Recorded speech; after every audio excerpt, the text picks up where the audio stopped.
जय श्री कृष्णा मित्रों। चलिए, जैसा टाइटल दिया गया है, आत्मा अमर क्यों है, आत्मा का रहस्य, भगवत गीता और उपनिषद की दृष्टि, स्पिरिचुअल ज्ञान इन हिंदी, इस टॉपिक पर बात करते हैं, चर्चा करते हैं। अगर आप मेरे चैनल पर नए हैं तो सब्सक्राइब करना ना भूलें। चलिए शुरुआत करते हैं। नमस्कार दोस्तों, आपका स्वागत है हमारे आध्यात्मिक ज्ञान से भरपूर इस खास वीडियो में। आज हम बात करेंगे एक बेहद महत्वपूर्ण और रहस्यमय विषय पर, आत्मा अमर क्यों है। बहुत से लोग सोचते हैं कि जब हमारा शरीर मर जाता है तो क्या सब कुछ समाप्त हो जाता है, क्या आत्मा का कोई अस्तित्व होता है। आज हम इन प्रश्नों का उत्तर ढूंढेंगे भगवत गीता, उपनिषदों और वैज्ञानिक दृष्टिकोण से। आत्मा क्या है, व्हाट इज सोल। आत्मा वह चेतना है जो हमारे शरीर को जीवन देती है। हमारा शरीर एक वाहन है और आत्मा उसका चालक।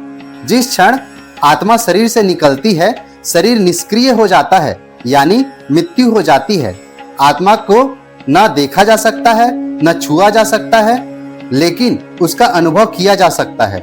जैसे बल्ब बदलने पर भी बिजली वही रहती है, वैसे ही आत्मा एक शरीर छोड़कर दूसरा शरीर ग्रहण करती है। श्रीमद् भगवत गीता का दृष्टिकोण। श्रीमद् भगवत गीता में श्री कृष्ण भगवान ने आत्मा को लेकर कहा, न जायते म्रियते व कदाचित। आत्मा कभी जन्म नहीं लेती, कभी मरती नहीं है। यह अजन्मा, नित्य, शाश्वत और पुरातन है। श्री कृष्ण भगवान अर्जुन से कहते हैं, हे अर्जुन, जिस आत्मा को तू मारने की सोच रहा है वह कभी मारी नहीं जा सकती। शस्त्र उसे काट नहीं सकते, अग्नि जला नहीं सकती, जल भिगो नहीं सकता और वायु सुखा नहीं सकती। यह शब्द आत्मा की अमरता का सबसे बड़ा प्रमाण है। आत्मा और शरीर का अंतर, सोल वर्सेस बॉडी। शरीर और आत्मा में बहुत बड़ा अंतर है। शरीर नश्वर है, मिट्टी से बना है और एक दिन नष्ट हो जाता है, लेकिन आत्मा चैतन्य है, अजर, अमर और अनंत है। जैसे हम पुराने कपड़े उतारकर नए पहनते हैं, वैसे ही आत्मा भी एक शरीर त्याग कर दूसरा शरीर ग्रहण करती है। मृत्यु अंत नहीं, एक नई यात्रा की शुरुआत है। वैज्ञानिक दृष्टिकोण, साइंस ऑन सोल। विज्ञान आत्मा को स्वीकार नहीं करता सीधे तरीके से, क्योंकि वह भौतिक नहीं है, लेकिन आज कई वैज्ञानिक आत्मा और चेतना की गहराई में जा रहे हैं। NDE, near death experience. हजारों लोग ऐसे अनुभव कर चुके हैं जहां वे मृत्यु के बाद भी चेतना में रहे हैं। Past life regression. कुछ बच्चों को पिछले जन्म की बातें याद होती है जो बाद में सच साबित होती हैं। विज्ञान भी यह मानने लगा है कि चेतना शरीर से परे हो सकती है। उपनिषदों की दृष्टि, उपनिषद टीचिंग। कट उपनिषद में कहा गया है, नैदम छिन्दन्ति शस्त्राणि, नैनम दहति पावकः, न चैनम क्लेदयन्ते आपो, न शोष्यति मारुतः।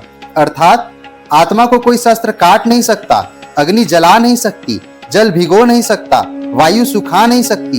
यह आत्मा का शुद्ध स्वरूप है, अविनाशी, शाश्वत और नित्य।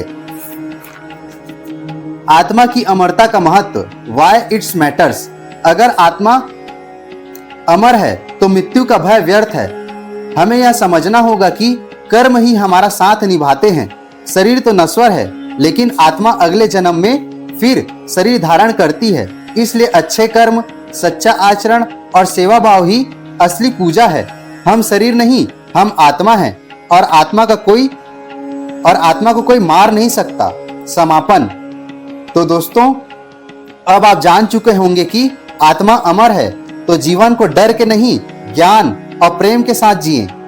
अगर आपको वीडियो अच्छी लगी हो या ज्ञानवर्धक लगी हो तो चैनल को सब्सक्राइब करें, लाइक, शेयर एंड कमेंट्स करें। धन्यवाद। जय श्री कृष्णा। जय श्री कृष्णा मित्रों, धन्यवाद। अगर आपको वीडियो अच्छी लगी हो या ज्ञानवर्धक लगी हो तो चैनल को सब्सक्राइब करें, लाइक, शेयर एंड कमेंट्स करें।